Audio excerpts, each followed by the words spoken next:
குறை ஒன்றும் இல்லை மறைமூர்த்தி கண்ணா அப்படின்ற ஒரே ஒரு வாசகத்தினால இப்போ நிறைய பேரை பாதிக்கக்கூடிய ஒரு நோயை நம்ம கட்டுப்படுத்தலாம்.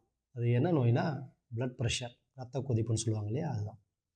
இந்த வாசகத்துக்கும் இந்த நோய்க்கும் என்னங்க சம்மந்தம் அப்படின்னா, நான் முன்னே சொல்லியிருக்கேன், ஒரு கேரக்டர் தான் ஒரு டிசீஸை டெவலப் பண்ணுது. பேசிக்காக அந்த கேரக்டர் தான் டிசீஸை டெவலப் பண்ணுதுன்னு சொல்லியிருக்கேன். இப்போ பிபியில் என்ன கேரக்டர் அப்படின்னா, எல்லாருக்கும் தெரிஞ்சதுதான். டென்ஷன் ஆனால் ஸ்ட்ரெஸ் ஆனால் பிபி வருது. இதில் என்ன சார் கேரக்டர் இருக்குது அப்படின்னா, அதை எப்படி மாற்றலாம் அப்படின்றத பற்றி தான் இன்றைக்கி பேச போகிறோம். யூஸ்வலாக பிபி பேஷண்ட்டுக்கு வந்து இந்த குறை ஒன்றும் இல்லை அப்படின்ற ஒரு விஷயத்தை ஸ்ட்ராங்காக பிடிச்சிக்கணும். சரி, இப்போ வந்து எப்பயுமே நமக்கு எப்போ இந்த பிரச்சனை பிபி டென்ஷன் ப்ரெஷர் எப்போ வருது அப்படின்னா, நம்மளை யாராவது குறை சொல்லிகிட்டே இருந்தால் நமக்கு டென்ஷன் ப்ரெஷர் அதிகமாகுது. இன்னொன்று, நம்ம பேச்சை யாராவது ஒருத்தவங்க கேட்கலைன்னா நமக்கு டென்ஷன் ப்ரெஷர். நம்ம குறை சொல்லுவோம், அவங்கள குறை சொல்கிறப்பையும் நமக்கு பிபி டென்ஷன் அதிகமாகுது. சரி, இந்த ரெண்டுத்துலேருந்து எப்படி தப்பிக்கலாம் அப்படின்றத பார்க்கலாம். ஃபார் எக்ஸாம்பிள், இப்போ நீங்கள் ஒரு ஆஃபீஸில் ஒர்க் பண்ணுறீங்க, உங்கள் ஹையர் அஃபீஷியல் உங்களை திட்டிகிட்டே இருக்காரு, நீங்கள் வேலை செய்கிறத பற்றி கமெண்ட் பண்ணிகிட்டே இருக்காருன்னு வச்சுக்கோங்க. எப்பயுமே ஞாபகம் வச்சுக்கோங்க, ஒருத்தர் நம்மளை ப்ளேம் பண்ணிகிட்டே இருக்காங்க அப்படின்னா, அவங்க சொல்கிற விஷயங்களில் இருக்கக்கூடிய அந்த கான்செப்ட் என்ன கேட்டு நடக்கணுமோ அதை மட்டும்தான் கேட்டுக்கணுமே ஒழிய, அவங்க சொல்கிற மற்ற அடைமொழிகள், அந்த ஆர்ஸாக பேசுகிறது, அதெல்லாம் நீங்கள் உள்ளுக்கு எடுத்துக்கணுன்ற அவசியமே இல்லை. ஏன் அப்படி எடுத்துக்க வேண்டிய அவசியம் இல்லைன்னா, ஒரு பர்டிகுலர் பர்சன் அந்த இடத்துல இருக்காருன்னா, அந்த பர்சனை அவங்க திட்டலை, அந்த தொழிலுக்கு அசைன் பண்ண அந்த போஸ்ட்டை தான் அவங்க திட்டுறாங்க அப்படின்னு நீங்கள் பிரித்து பார்க்கணும். அந்த இடத்துல உங்களை ஒரு தேர்ட் பர்சனாக ஞாபகம் வச்சுக்கணும். எந்த இடத்துலையுமே உங்களை யாருமே பர்சனலாக அட்டாக் பண்ண முடியாது. நீங்கள் அலோவ் பண்ணாமல் யாரும் உங்களோட ஆள் மனசில் வந்து உங்களை பர்சனலாக அட்டாக் பண்ண முடியாது. ஸோ எந்த இடத்துல உங்களை யார் திட்டினாலும் சரி, வீட்டில் பொண்டாட்டி திட்டினாலும் சரி, ஸ்கூலில் டீச்சர் திட்டினாலும் சரி, ஆஃபீஸில் மேலே இருக்கிற ஹையர் ஆஃபீஸில் திட்டினாலும் சரி, ரோட்டில் போகிறப்ப பக்கத்தில் பைக்கில் போகிறவங்க திட்டினாலும் சரி, யார் திட்டினாலுமே சரி, அவன் நம்மளை திட்டலை, நம்ம இடத்துல இருக்கிற ஒரு பர்சனை திட்டுறான், நம்ம இடத்துல இருக்கக்கூடிய ஒரு கேரக்டரை திட்டுறான்.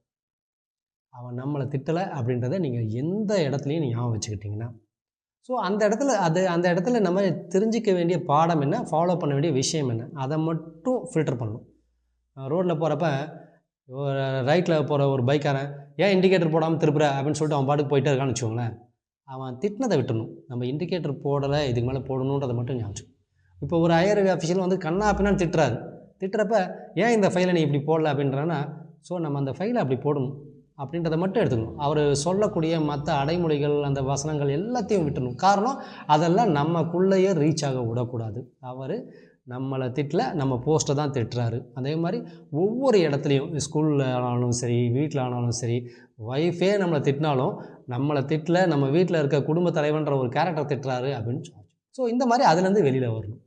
அடுத்தது, யார்கிட்டையுமே குறை பார்க்கக்கூடாது. பிபி பேஷண்ட்டுக்கு நிறைய பேருக்கு பிபி அதிகமாகிறது அவங்கனால இல்லை. பையன் வேலை ஒழுங்காக செய்ய மாட்டேன்றான், ஒய்ஃப் ஒழுங்காக வேலை செய்ய மாட்டேங்குது, ஆஃபீஸர் ஒழுங்காக இல்லை, ஆஃபீஸ் ஒழுங்காக இல்லை, ஸ்கூல் ஒழுங்காக இல்லை. யார் எந்தெந்த இடத்துல இருக்காங்களோ அந்தந்த இடத்துல அதை பற்றி நிறைய குறைகளை கொட்டிகிட்டே இருக்கிறது. அந்த குறைகளை கொட்டுறதுனால உங்களுக்குள்ளே ஒரு ப்ரெஷர் இன்க்ரீஸ் ஆகிட்டே இருக்கும். ஸோ அதே மாதிரி நீங்கள் எப்படி மற்றவங்க உங்கள்கிட்ட குறைய பார்க்கக்கூடாதுன்னு நினைக்கிறீங்களோ, அதே மாதிரி நீங்களும் யார்கிட்டையும் குறைய பார்க்கக்கூடாது, குறைய சொல்லிகிட்டே இருக்கக்கூடாது. அதுக்கு என்ன ஒரு டாக்டிக்ஸ்னால், எந்த இடத்துல எந்த சுச்சுவேஷனில் என்ன நடந்தாலும் சரி, அது நிறைவாகவே நடக்குது. ஸோ விஜய் படத்தில் சொன்னாங்க இல்லையா, ஆல் இஸ் வெல்னு சொல்லிகிட்டே இருக்குன்னு சொன்னாங்க. ஸோ அந்த ஆல் இஸ் வெல் அப்படின்னு சொல்லலாம்.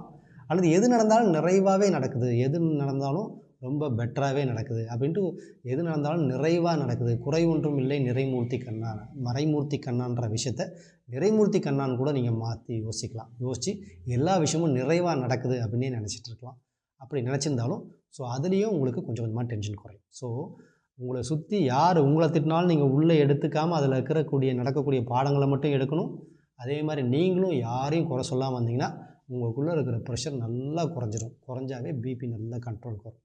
என்ன சார் எதை எடுத்தாலும் கேரக்டராகவே சொல்கிறீங்களே அப்படின்னா, இந்த கேரக்டரை நீங்கள் கரெக்டாக பிடிச்சி அதை கொஞ்சம் கொஞ்சமாக மாற்றிங்கன்னா டெஃபினட்டாக உங்கள் கண்ட்ரோலுக்கும் உங்கள் டிசீஸ் வரும். சரி, அடுத்தது, வாட்டருக்கும் பிபிக்கும் ஒரு மேஜர் ரிலேஷன்ஷிப் உண்டு.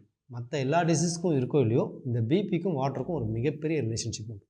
உங்களோட வாட்டர் இன்டேக் ப்ராப்பராக இருந்ததுனாவே பிபி நல்லா கண்ட்ரோலாக இருக்கும். எப்பெல்லாம் தாகம் எடுக்குதோ கரெக்டான அளவான தண்ணியை குடிக்கணும். சரி, இன்னொரு விஷயம், எந்த அளவுக்கு உங்கள் உடம்புலேருந்து ஸ்வெட்டிங் வெளியில் வருதோ அந்த அளவுக்கு உங்கள் பிபி கண்ட்ரோல் ஆகும். ஸோ ஸ்வெட்டிங் வந்து ஒரு மிகப்பெரிய ட்ரீட்மெண்ட். உங்களுக்கு ஸ்வெட்டு வர அளவுக்கு நீங்கள் எக்ஸசைஸ் பண்ணீங்க அப்படின்னா, ஸ்வெட் வர அளவுக்கு வாக்கிங் பண்ணிங்கன்னா, டெஃபினட்டாக அதன் மூலிமா தேவையில்லாத சால்ட்ஸ் எல்லாம் வெளியில் வரும். டெஃபினட்டாக உங்கள் பிபி கண்ட்ரோலுக்கு வரும்.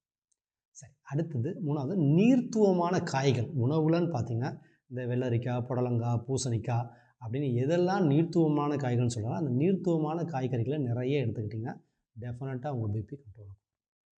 அது இல்லாமல் நீரினை பெருக்கக்கூடிய மூலிகைகள், அதாவது ஸ்வெட்டிங் மூலிமா மட்டும் இல்லை, யூரின் அவுட்புட்டும் உங்களுக்கு ப்ராப்பராக நல்லா இருந்ததுன்னா அதுலேயும் உங்கள் பிபி கண்ட்ரோல் ஆகும். ஸோ அந்த டயூரிட்டிக் ட்ரக்ஸ் நிறைய இருக்குது, ஹெர்பல் சித்தா ட்ரக்ஸ் நிறையா இருக்குது. அதில் வந்து டாப் மோஸ்ட் பார்த்திங்கன்னா சிறுபீலை, சிறுகன் பீலைன்னு சொல்லுவாங்க, நீர்முள்ளி, நெருஞ்சில், இந்த மாதிரி மூலிகைகளை ரெகுலராக ஒரு நல்ல சித்தா டாக்டர்கிட்ட ஆலோசனை பெற்று ரெகுலராக கஷாயம் மாதிரி குடிச்சிங்க. எல்லாம் கஷாயமாகவே இருக்குது.